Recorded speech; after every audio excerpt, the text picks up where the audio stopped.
La convención en simple, en Radio Valparaíso.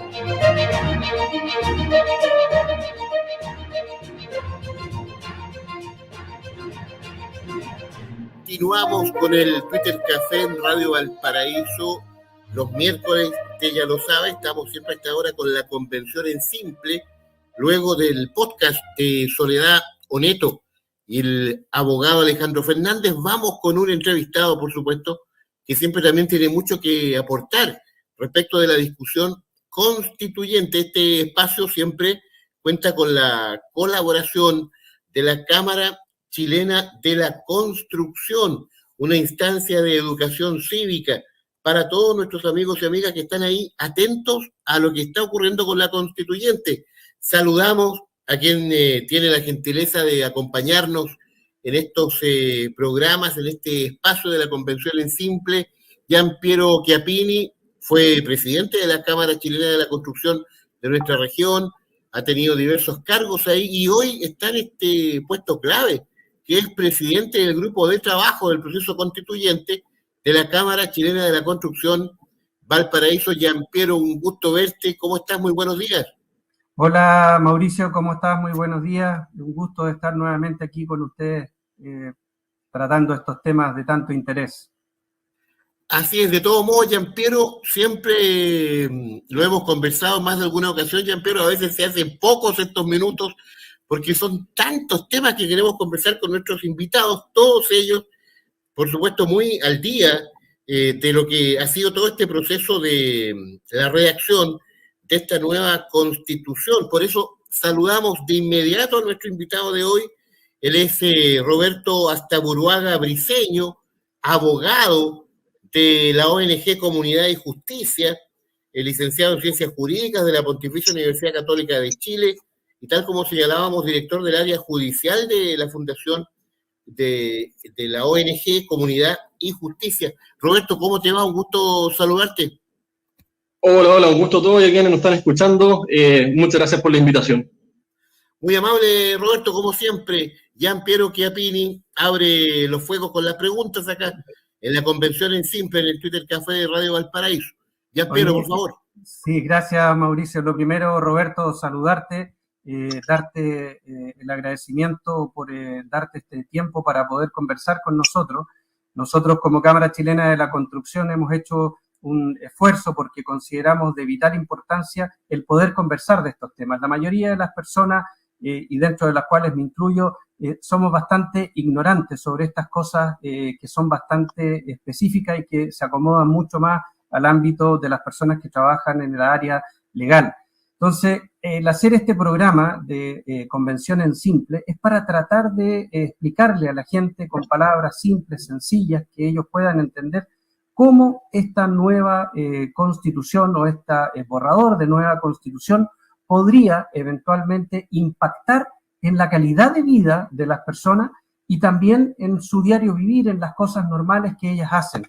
Y desde esa perspectiva, a mí me gustaría preguntarte ¿cómo crees tú que va a afectar justamente la calidad de vida de las personas esta posible nueva constitución? ¿Y cómo has visto tú el desarrollo del trabajo de la convención, y de las normas que han ido quedando establecidas en el borrador, con todo esto que también de esta comisión de normas transitorias, la comisión de armonización? ¿Cómo ves tú todo este trabajo y cómo esto va en definitiva a impactar a las personas comunes y corrientes como cada uno de nosotros? Bueno, muchas gracias por la pregunta. Son dos temas que van relacionados, que la respuesta creo que está, o la pregunta está planteada antes de que partiera la convención. Creo que las expectativas que se generaron con la convención difícilmente van a ser solucionadas con 150 páginas de papel, que es lo que está alcanzando el texto de la Constitución ahora. Y los mismos convencionales lo han reconocido. Han sido bastante claros en decir que el borrador en sí mismo no va a ser lo que de la noche a la mañana va a solucionar los problemas de la gente. Y en eso hay que reconocerle la honestidad de decirlo. Lo que yo creo que no están diciendo es que tampoco a largo plazo lo van a solucionar. No, de la noche a la mañana, de la siguiente semana, del siguiente mes, del siguiente año, de los siguientes 5 años, no creo que esta constitución o este borrador entregue los elementos suficientes para poder decir que cumplió las expectativas de las personas. Y principalmente creo que eso es porque obedece a algo que ha caracterizado a la convención, que es el trabajo rápido, pocas veces bien discutido. A mí me tocó participar en la Comisión de Derechos Fundamentales, presencialmente estuve ahí muchas veces, y no había una discusión, no había un debate, lo que habían eran discursos, monólogos, exposiciones, pero no había un debate, no se confrontaban ideas, no se decía, oye, esto pasa cuando tú propones este derecho, hay que financiarlo de esta manera, se requieren estos cambios previos, se demora en implementarse tanto tiempo, hay que crear otros órganos. Era bastante monotemático, era bastante discursivo y no una discusión.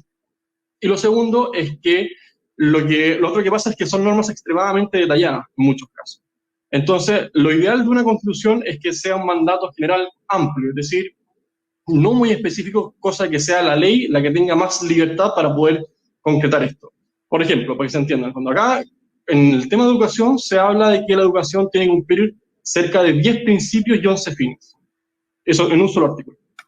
Y el problema que tiene esto es que la ley el día de mañana va a tener muy poco espacio para decir cuáles son esos principios y cómo aplicarlos. No va a poder incluir otros principios ni otros fines. ¿Qué es lo que pasa con eso? Que la educación se restringe muchísimo a lo que solamente propone la Constitución, en vez de abrir la cancha a que hayan distintos principios, distintos fines, siempre que se mantengan dentro de algo que podría llamar como mínimos comunes. Hay ciertas cosas que evidentemente tienen que estar en la educación, pero hay otras cosas que no es necesario que estén en la Constitución y con las que además uno no puede estar de acuerdo. Entonces, ese problema, en el fondo, después va a tener que ser concretizado, va a tener que ser fiscalizado. ¿Cómo yo sé que un principio, por ejemplo, de la conciencia ecológica está siendo cumplido por un colegio? Ahorra el papel, los alumnos pueden jugar en un ambiente en que hay aire puro. ¿Qué significa eso? ¿Cómo fiscalizo eso? ¿Cómo lo sanciono? ¿Quién es el responsable? ¿Quién puede exigirlo? Todas esas preguntas quedan abiertas en el fondo al legislador, pero son preguntas que, en mi opinión, realmente pueden distraer un poco más lo que es el trabajo que se podría hacer mejorando la educación en vez de empezar a detallar principios. Entonces, eso va relacionado un poco con el trabajo de la Convención. Y en la Comisión de Normas Transitorias están tratando, a mí también me tocó estar en la audiencia y en las exposiciones, y en las sesiones de los convencionales, que quieren como que esto funcione lo suficientemente rápido para que hayan resultados, pero no tan rápido para que en fondo esto sea algo que funcione un año y después no haya plata que financie todo lo que están proponiendo. Oye, Roberto, de acuerdo a lo que tú nos estabas comentando, un comentario que yo he escuchado con bastante recurrencia, es que las personas que de alguna manera se inclinan por el apruebo, dicen, mira, lo aprobamos y después lo arreglamos. Y las personas que están por el rechazo dicen, lo rechazamos y después lo arreglamos. Pero al yo escucharte, en lo que tú nos estabas indicando, de que como tenemos una propuesta de constitución que de sobria y de austera no tiene nada, es precisamente lo contrario, donde han redundado en muchas cosas, va a dificultar precisamente el que esta constitución, ya sea por el camino del rechazo, ya sea por el camino del apruebo, tenga la opción. Por el camino del rechazo, es como casi volver a hacer una constitución rescatando lo que puede haber bueno de lo que tenemos y de lo que se ha creado en esta ocasión. Pero en el caso de que se apruebe, va a ser muy difícil que a través de normas, leyes, se pueda regular esto de buena manera.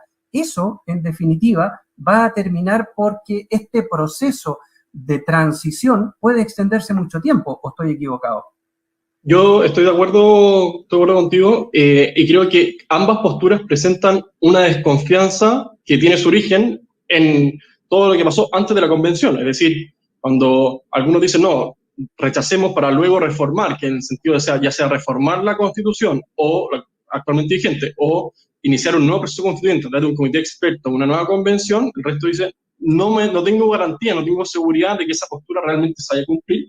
Y por otro lado, el gobierno y el presidente han dicho expresamente que su programa de gobierno depende en gran parte de la nueva constitución. Entonces, es difícil que abran la puerta a una tercera vía, lo que se llama, en el fondo, si es que están tan comprometidos políticamente con la nueva constitución.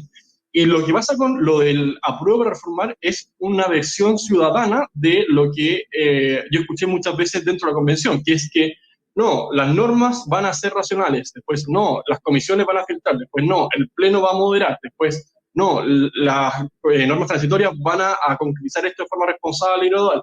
Entonces, acá lo que se hace es que la responsabilidad, curiosamente, se está trasladando ya fuera del ámbito de la convención a la ciudadanía.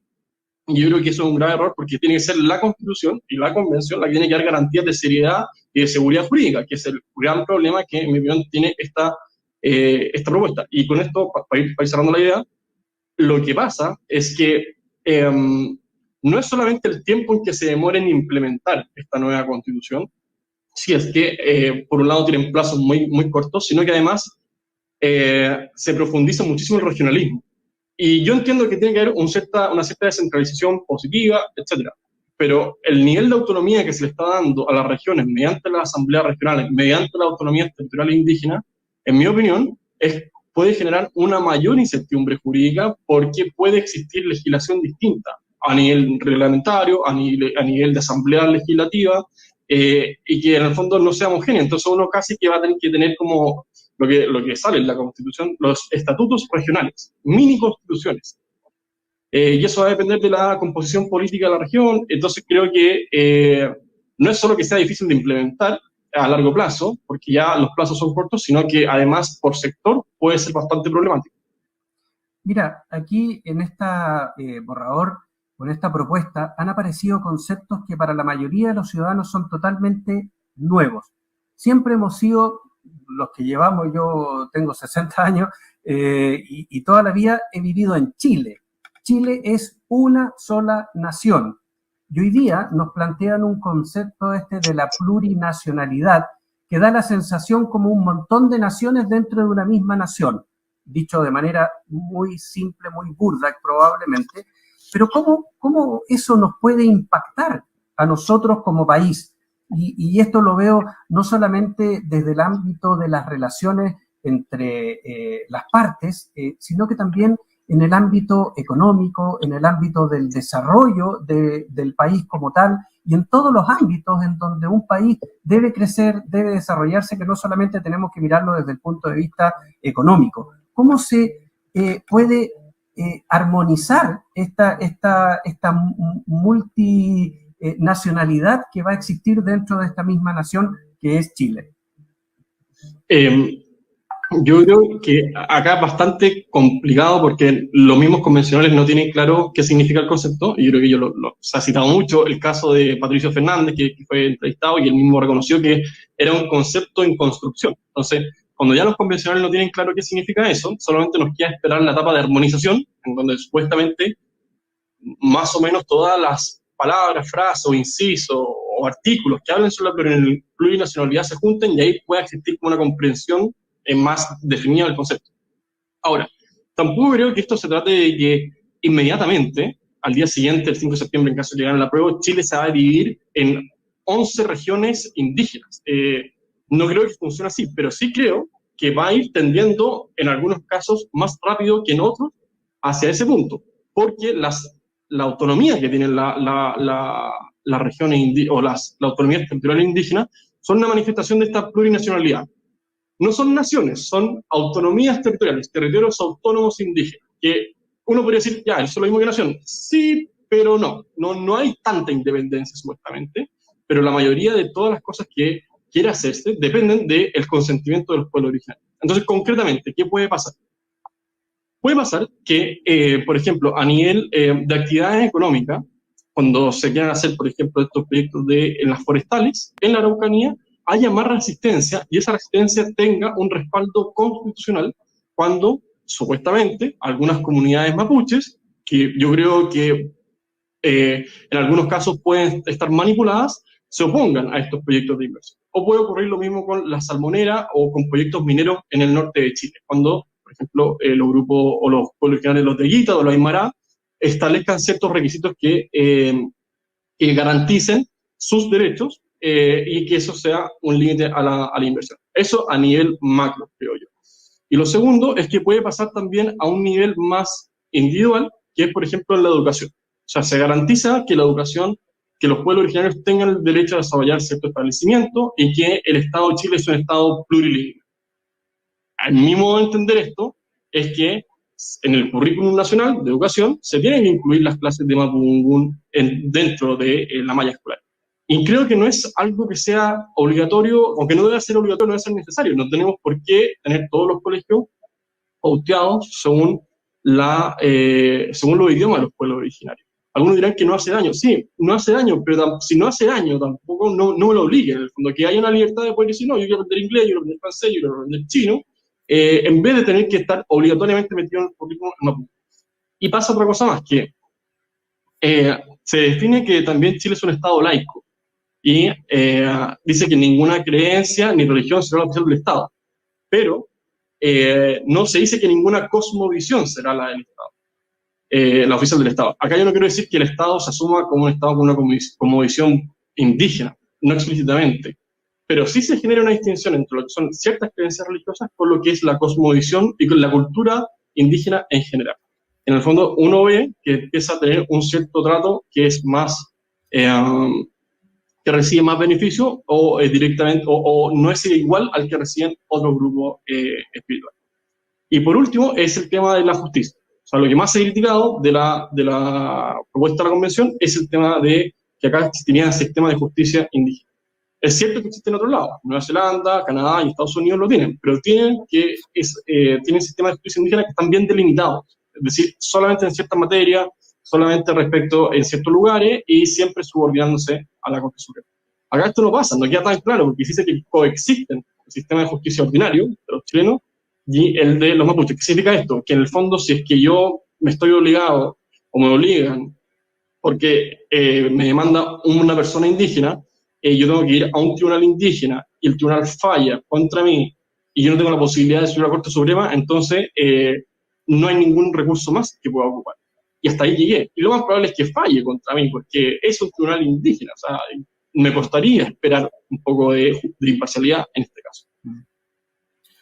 Claro que sí, Roberto. Estamos con Roberto Astaburuaga, abogado de la ONG Comunidad y Justicia. Nos acompaña acá en la convención en Simple, en el Twitter Café de Radio Valparaíso. Roberto, antes de Gianpiero continúe con las preguntas, quiero que dejes algo bastante claro, porque recordé que el lunes pasado, en el Twitter Café, entrevistábamos a un constituyente que en su principio fue de Independientes No Neutrales, que está por el apruebo, un constituyente de nuestra zona, y claro, le preguntamos cuáles son los aspectos negativos que tú ves en la Constitución, y nombró 3: el maximalismo muy notorio, ¿no es cierto?, la situación extrema de ciertas posiciones, el fin, en definitiva, del estado de emergencia, y también el tema de la educación no estatal, que definitivamente queda con las alas bastante averiadas. Entonces, él insiste y explicaba que, bueno, esto se podrá ir modificando tal vez con el tiempo, reestructurando, en fin, pero tú has dicho acá que eso va a ser prácticamente muy complejo, Roberto. Por lo tanto, aprobar o rechazar la Constitución el 4 de septiembre no es algo baladí, es trascendente, Roberto.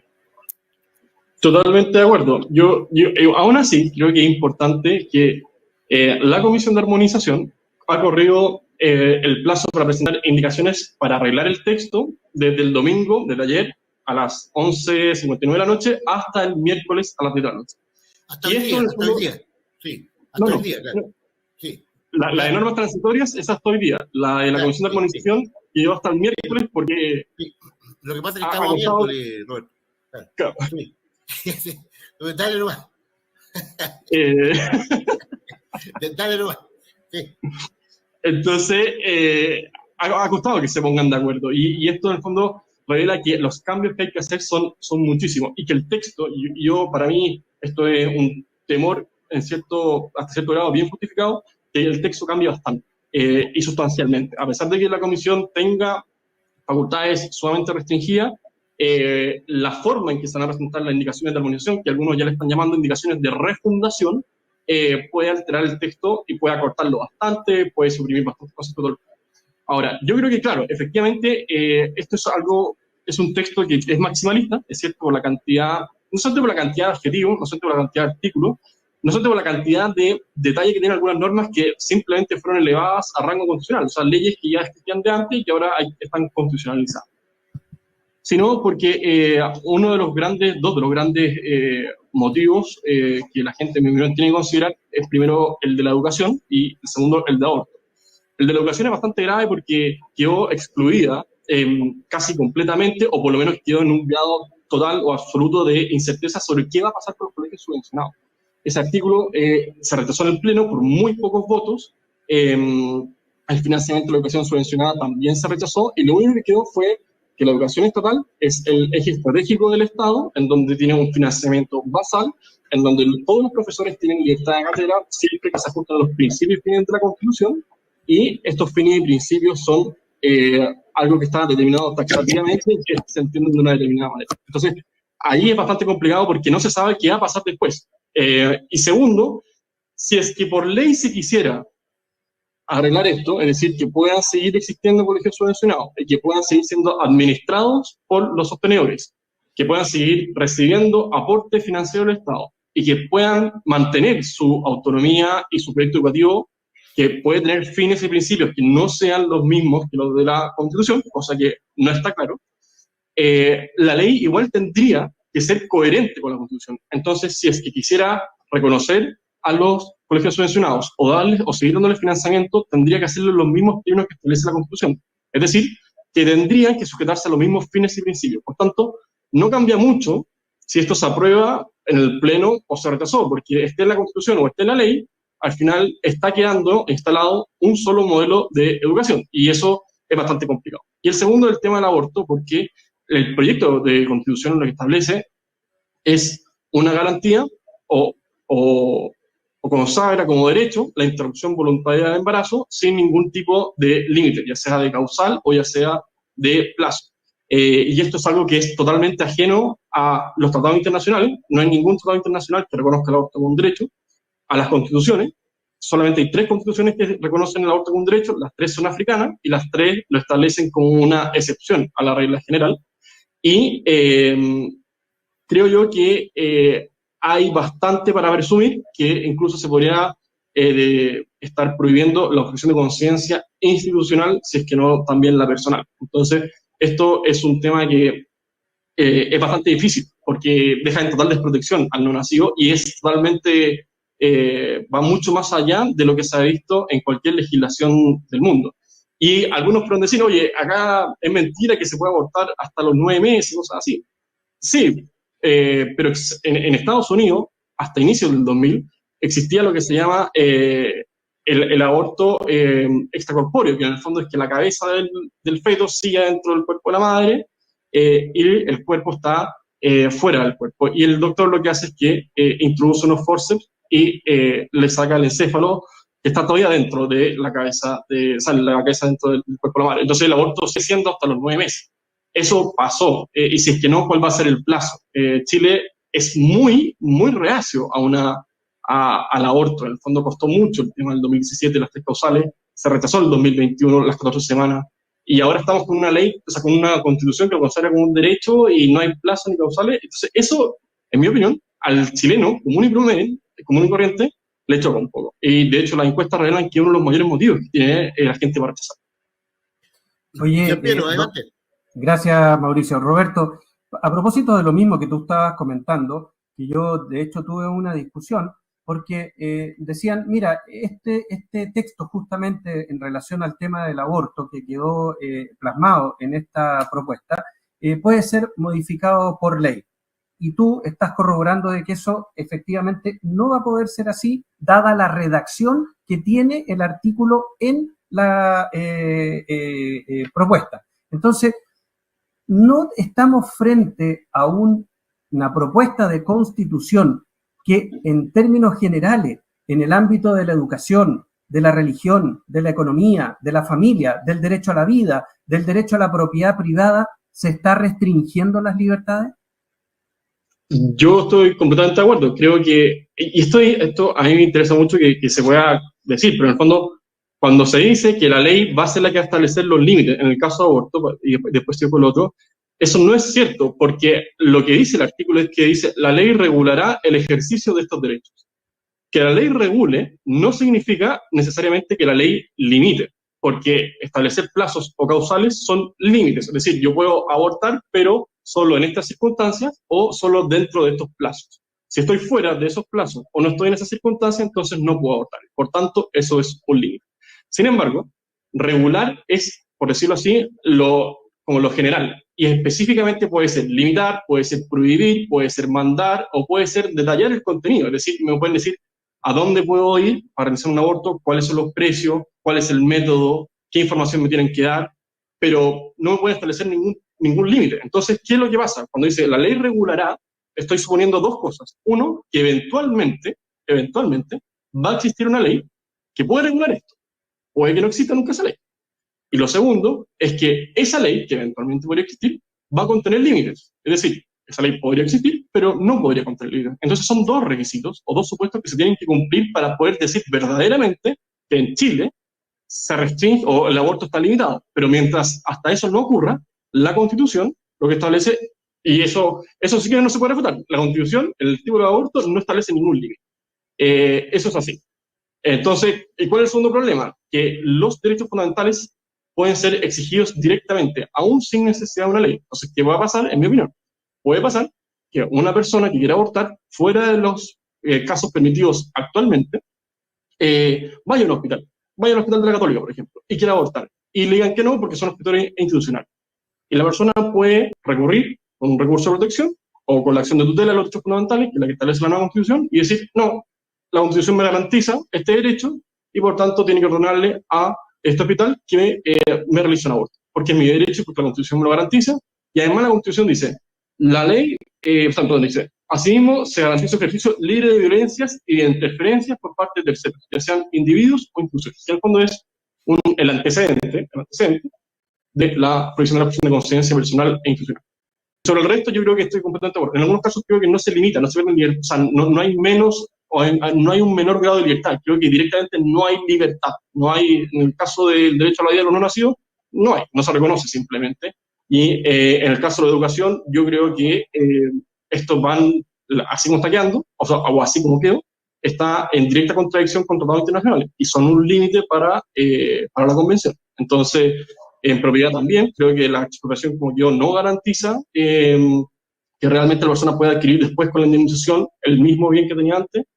Y con la familia, el problema que tiene es que es una definición de un concepto tan amplio que en el fondo no se dice que es familia, porque dice no se restringe a los vínculos consanguíneos ni filiativos. Entonces, cualquier cosa que no sea consanguíneo o filiativo, es decir, que no sean hijos, también puede ser familia. Es decir, yo puedo juntarme y vivir bajo un mismo techo con un grupo de personas y somos considerados familia. Puedo con quien tenga una relación sentimental y también puede ser familia. Entonces, cuando yo, el concepto, no soy capaz de definirlo positivamente, sino que de forma negativa, es decir, todo lo que no es esto también puede ser familia, ¿cómo el Estado va a proteger y va a promover una institución tan fundamental para la sociedad? Y hasta ahí llegamos. Y hasta ahí llegamos con este programa de hoy, Roberto. Roberto Ataburuaga, abogado de la ONG Comunidad de Justicia. Muy completa tu descripción, tu análisis, Roberto. Gracias por acompañarnos, Roberto. Gracias también, Giampiero Chiappini, de la Cámara Chilena de la Construcción. Gracias por acompañarnos en la convención en simple. Chao, Roberto. Muchas gracias, que te veo muy bien. Chao, Roberto. Chao, Mauricio. Muchas gracias. Hasta pronto, que esté muy bien. Se hacen bien pocos los minutos acá en la convención en simple, en el Twitter Café de Radio Valparaíso. Interesantísima conversación con el abogado Ataburuaga. Nos vamos a las noticias de la hora en Radio Valparaíso, trabajo del departamento de prensa. Volvemos luego con el Twitter Café. La convención en simple, en Radio Valparaíso.